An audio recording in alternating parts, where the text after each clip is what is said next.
God ain't made another like me. God ain't made another like you. Because of that, John, I want to bless you. What? No. Wow. This is what it's all about, bro. Wow. Oh, man.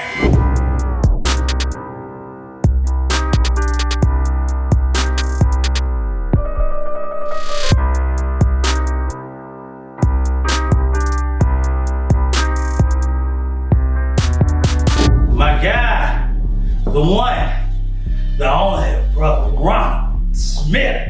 What's up, my guy? Ooh, nice to see you, man.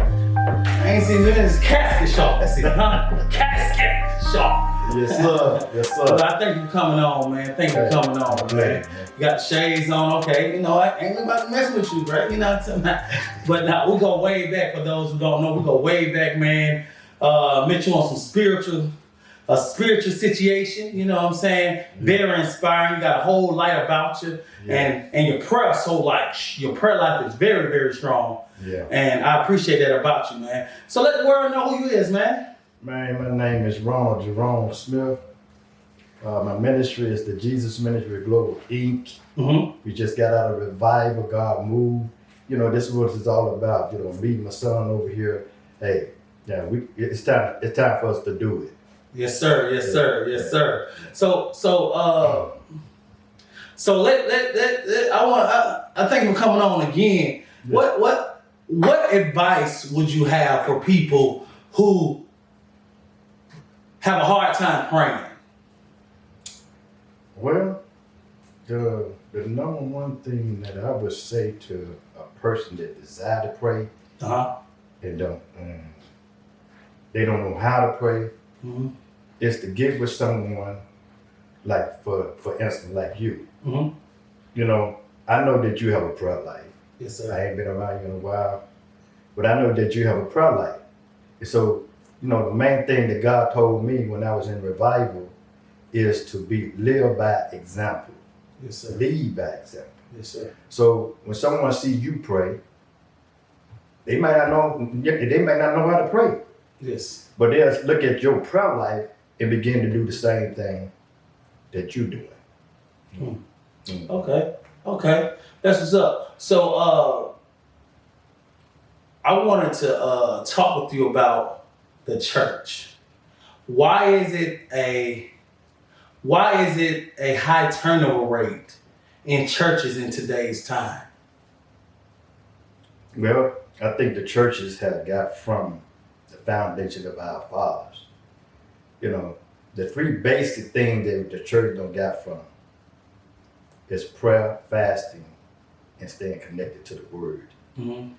If we doing other things, like there's nothing wrong with theology. There's nothing wrong with going to college to study the Bible. But sometimes we can look past the basic and go to thinking about things like, I don't arrive now. I don't need to pray.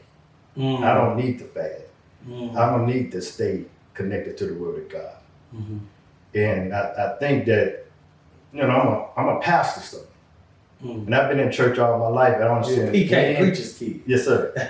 You know, I don't see the in and out, the ups and the down, the wrong and the right. You know, even when it comes down to somebody walking up to you, thinking they're trying to bamboozle you, you can't trick or bamboozle someone that is doing the fasting, the praying, and staying connected to the Word. Yes, sir. So it's very imperative that we understand that we got to stay connected to the vine. Jesus is the vine.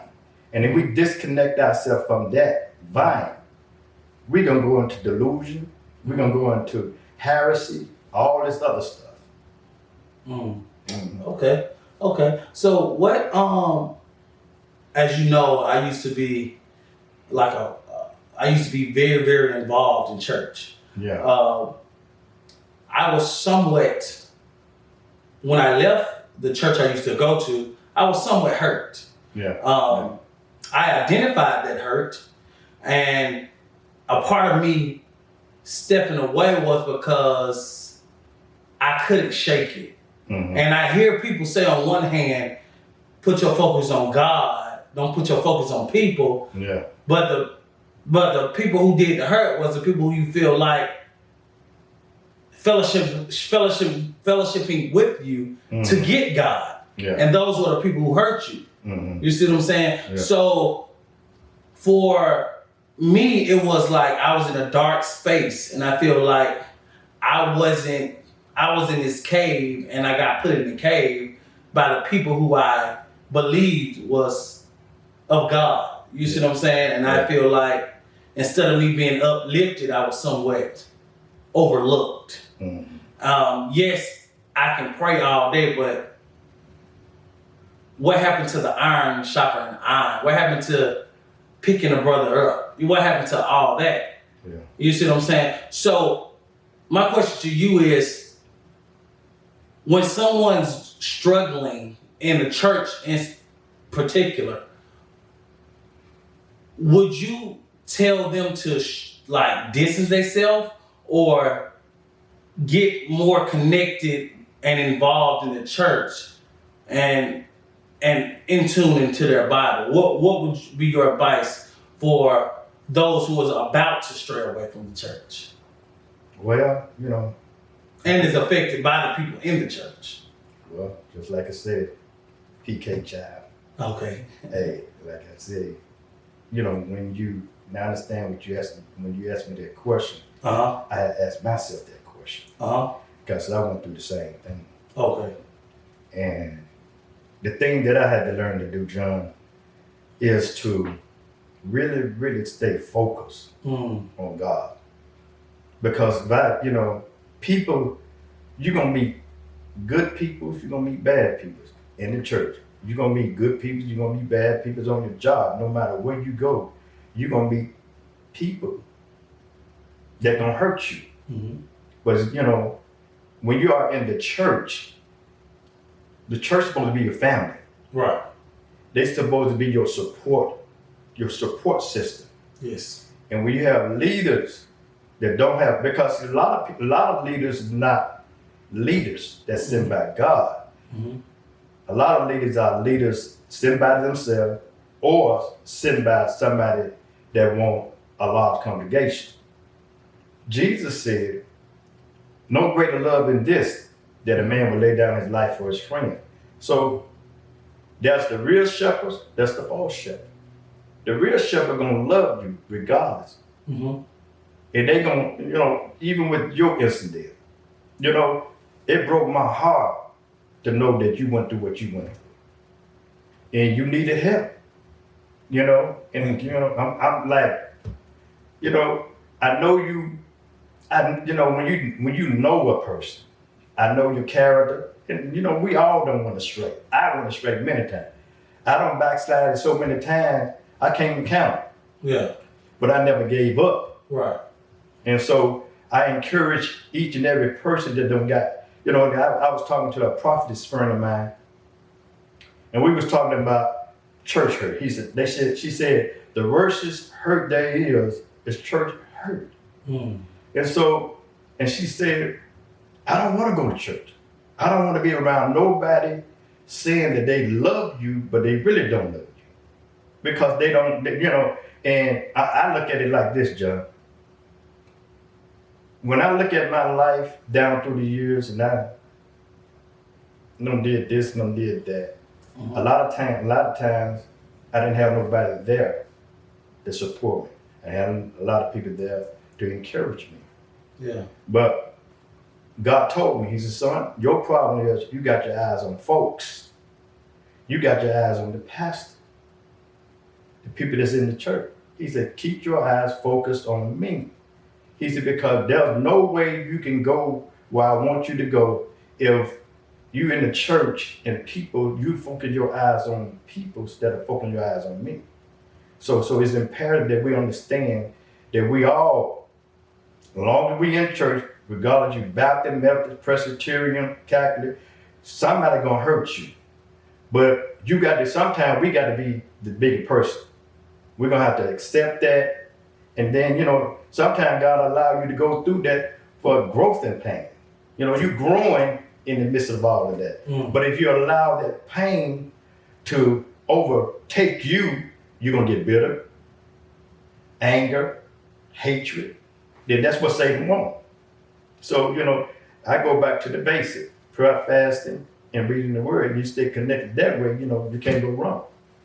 It was, I'm not gonna lie, for me, it was very, very hard to have certain information and look a person in the face. Mm-hmm. You see what I'm saying?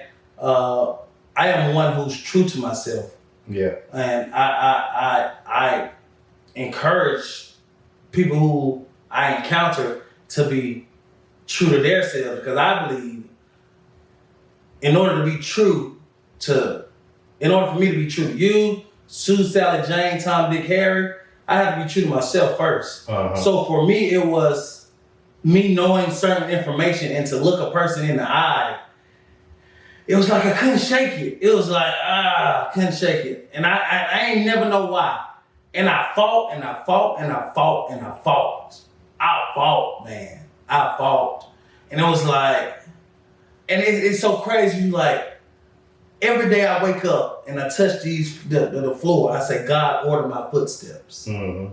Mm-hmm. So you have to think, if I'm saying God, order my footsteps, I don't want to deny if he's showing me something. I don't want to deny it by saying it's the devil. Or, you see what I'm saying? Or deny it by saying, your mind playing tricks on you. You see what I'm saying? Because I do believe God show you things way before stuff really blow up. Mm-hmm. You see what I'm saying? Yeah. So I'm the type, if it's something out there about Brother Ron, and I'm close to Brother Ron, I will come and talk to you. Hey, Brother Ron, this is out, let's just watch how we move from here on out. Yeah. You see what I'm saying? I'm that type of person.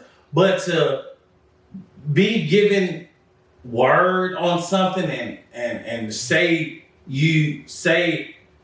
I'm coming to you as far as me looking out because we together in this thing, and it to be shot down as far as mess or malice or anything, it's like it can be somewhat confusing. Yeah. Like it's the devil speaking to you, with spiritual movement, you know what I mean? So that's all I was saying. That's what weighed on me heavy, and that's why I strayed away. Mm. You see what I'm saying? Yeah. But, I don't discourage nobody who go to church, you know what I'm saying? Y'all can go, you know what I'm saying? But hey, it is what it is. But back to you. So you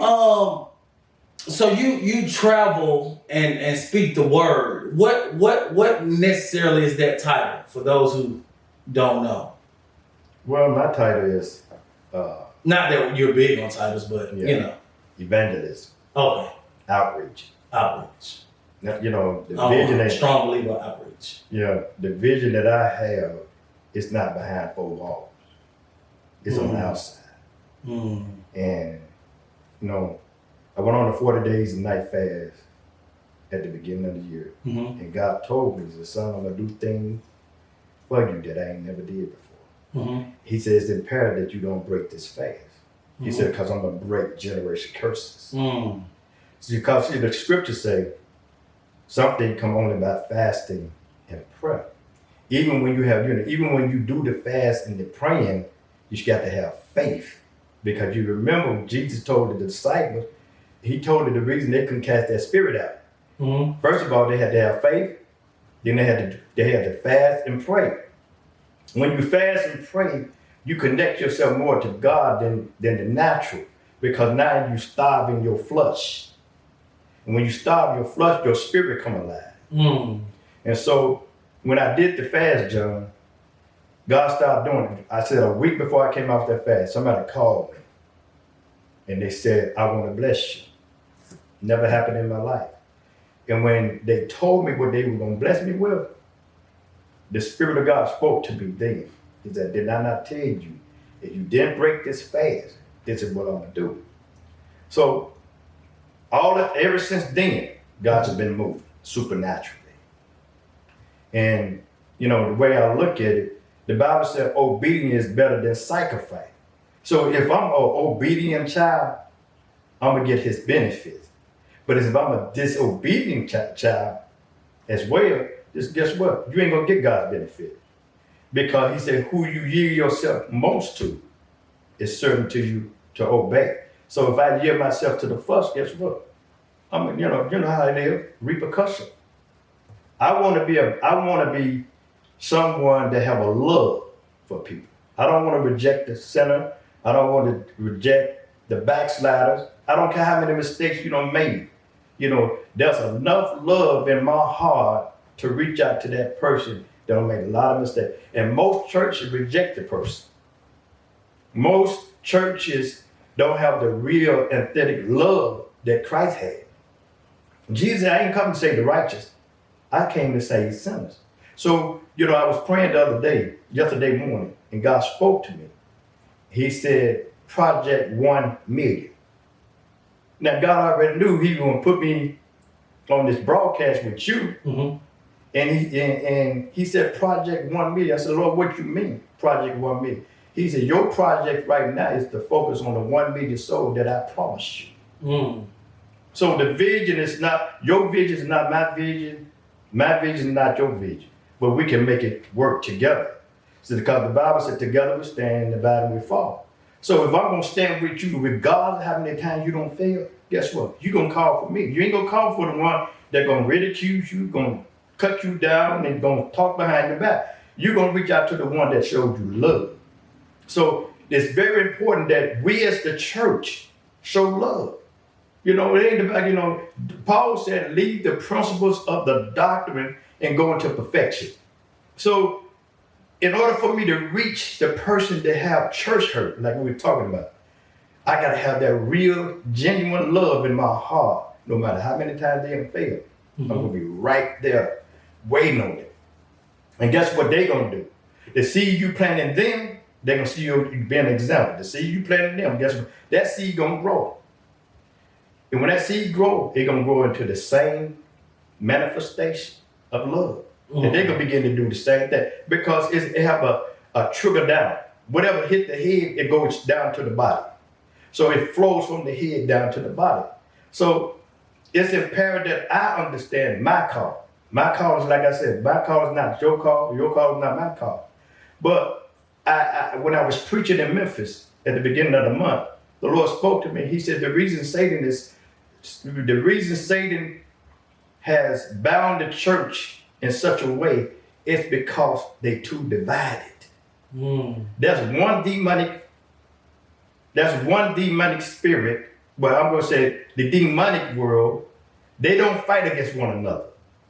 They have one agenda and they have one objective, is to get your soul. And they're going to do it by all means necessary to get your soul. So they're not fighting, the demonic world is not fighting against one another. They focus on, we got to get this soul. The church, whether you Baptist, Methodist, Pentecostal, Presbyterian, long as they can keep us divided, then we ain't got no chance against the demonic world. So my goal is to win 1 million souls to Christ. And it starts with one. You know, my vision starts with one soul. Then we're going to have a momentum going forward. But I'm going to reach out to, I don't care if they, the prostitute, the cocaine dealer, because most church rejects people that have been, they're born into the streets, the gangs. And I got cousins down in Memphis. That's all they know. But some of the biggest pastors is from the streets. Yeah. that would be confusing. I'm like, it's like pastors have stories, and that's why they be like, if you only knew my past, you probably wouldn't even let me be your pastor or some stuff like that. Yeah. So everybody got a story. Yeah. So that's why I be confused. Like, well, I would be like, man, why y'all rejecting these new people, these prostitutes? Why you mad that Lele got colorful hair? Mm. Lele's heart might be pure as gold. Yeah. And got colorful hair. Yeah. Like somebody said, I'd rather sit next to Lele with colored hair and cut up jeans to then have be sitting next to a lady with a skirt on and bust her hair wide open. Yeah. Yeah. You see what I'm saying? Mm. So going to what you just spoke about showing love. The person who shot me, I didn't know who it was. Mm-hmm. Okay. I didn't know who the person, what the person looked like. Yeah. But I forgave the person. Mm-hmm. So let's talk about that. How can you forgive someone you never met? Well, Jesus forgave you. Mm. He never committed a sin, but he forgave you of your sin. Mm. And then the Bible said, to whom much is given, much is required. Mm-hmm. And so, like I go back to being an example. I got to forgive you if it hurts me, because he can't forgive you if you can't forgive someone else, no matter what that person is doing. There's a lot of young ladies that have been molested by their father. And they don't know, and that's when they turn to a woman, because they've been hurt about the person that they trust. So, but even with that said, they got to forgive them, because Christ cannot forgive that person if they can't forgive the person that hurted them. So, Right. I mean, I'm not going to hold unforgiveness, because I realize unforgiveness causes you to be bitter. A lot of people haven't, I did a study about 2 or 3 years ago. A lot of things that goes on in our body is because of what we have in a grudge, anger, bitterness, hatred. And guess what? All that stems from the demonic world. Right. It don't stem from Christ. So if a person, and I can go into detail, even with my father being a pastor. My father being a pastor just got through preaching and put a gun on a piece of my head.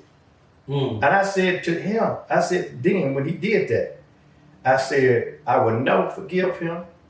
And I said, I wish he died and rot and go to hell because of what he just did. But guess what?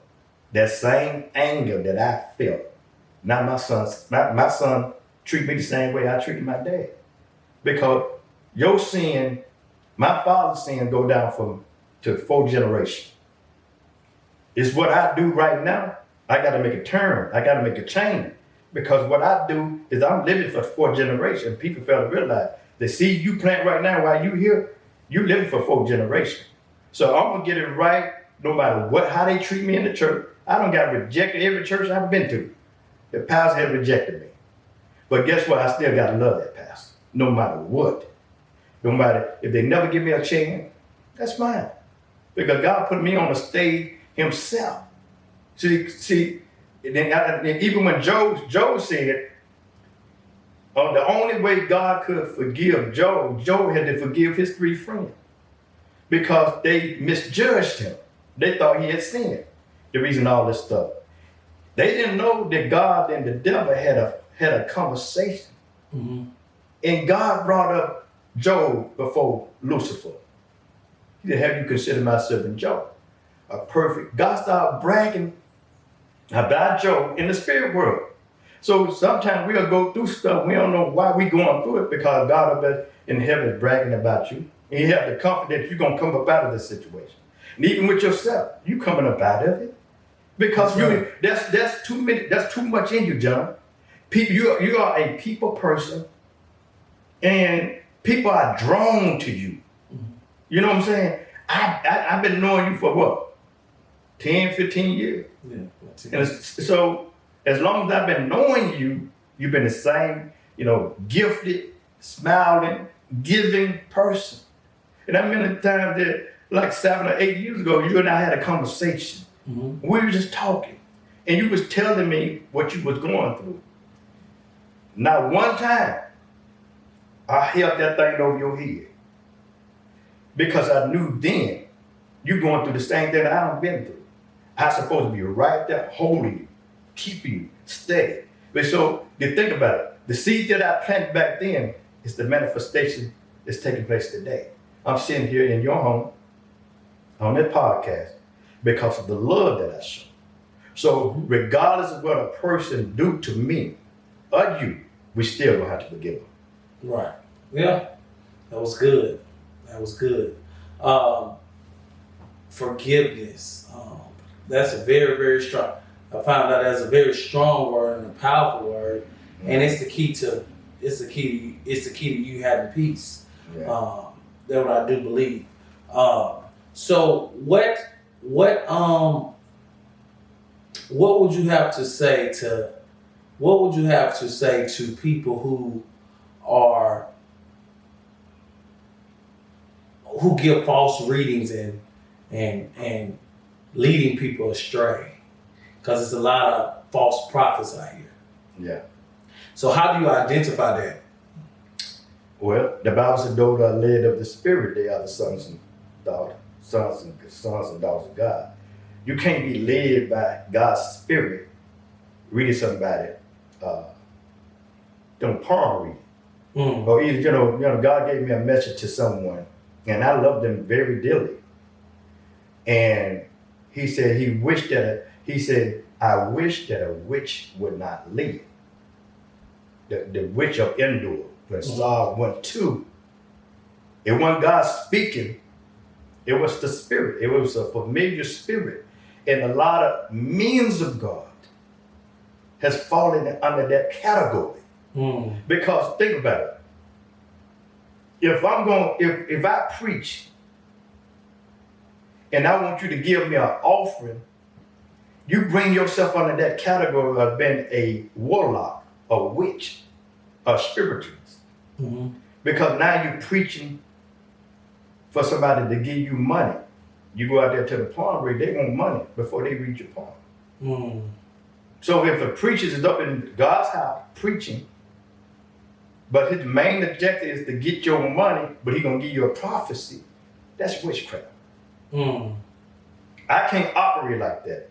Because even with the revival that I ran down in Memphis, I ended up giving the money back to the pastor. Because I ain't in it for the money. Because see, they done already sold themselves. You can't buy me. You can't buy the Jesus ministry. No matter what you do. The number one thing with this ministry is founded on the foundation of love. And he said, love the Lord your God with your whole heart, soul, mind, and strength. Love your neighbor as you love yourself. He said, you do these two commandments. All the laws of the prophets is hinged on these two. Love. So love is my foundation. Love covers a multitude of sins. It covers a multitude of sins. Yeah. So regardless of what you have done, I don't care if you're still doing it. The love in me gonna bring you up out of that. Right. Because now you're seeing somebody that been an example, ain't gonna judge you, ain't gonna kick you to the curb, because I've been done that way all my life. Here I sit. My mother, father had 13 kids. Out of all them kids that my mother and father had, God, I can't help that God chose me to be the leader like Joseph. If Joseph would have had something in his heart towards his brother, God would have never put him in the second position of being in second position to the king of Egypt. And what he do? He still saved them. He said, now y'all did it for evil, but God turned it out for my good. So as long as I'm doing good towards you, no matter what you do towards me, hey, I'm on God's side. I don't know what side you on. That's good. You know what I'm saying? I'm on God's side. And I'm going to stay on God's side. I ain't got to go to no palm reader. I ain't got to try to read no tarot card to read you your future. God has given me a gift since I was born. The word of knowledge, the word of prophecy, and the gift of understanding. He has given me, and then even the gift of interpretation of tongue. He has given me these gifts, not for me to benefit, but for the benefit of the body of Christ. Not for me to sell it, because when you start selling it, that means that you're not looking to God, you're looking to yourself, and you want people to, the Bible says, God said, I will supply all, and I got to be real with it. Can I be real with it? I see an angel standing in your house. See, everything happened for a reason, John. This ain't no accident. I'm sitting right here. And I got to keep it real like a TIL. I got to be Ronald Jerome Smith. God ain't made another like me. God ain't made another like you. Because of that, John, I want to bless you. What? No. Wow. This is what it's all about, bro. Wow. Oh, man. This is what it's all about. Bro. It's real love, see. Bro. Real love. I appreciate you, brother. That's what I it's all really about, man. genuinely appreciate you, man. I come here to support you, man. I come here to be a lifter, to lift your spirit up. You know, Wow. I come to be a blessing to you. Wow. This is what it's all about. Man, I really, really appreciate it, man. I appreciate you for coming on. I appreciate this blessing you just gave me, bro. I wasn't even expecting it. Yeah. And I know I ain't gonna read the folks' amount, you know what I'm saying? There might be. But no, man, I really appreciate you, brother. Like, Yeah. this means so much to me, you know what I mean? I just really do, man. Thank you so much. Thank you for coming on. Thank you for being the awesome individual you are. Thanks for being that light. Thanks for showing us there is faith, there is hope, and keeping your eyes on the prize and don't worry about nothing else. That's it. And I really appreciate you, brother. And with me saying that, I want to leave my viewers with this. In order to solve the problem, you must first identify the root of your problem. This your boy Jay, and I'm signing out. Love.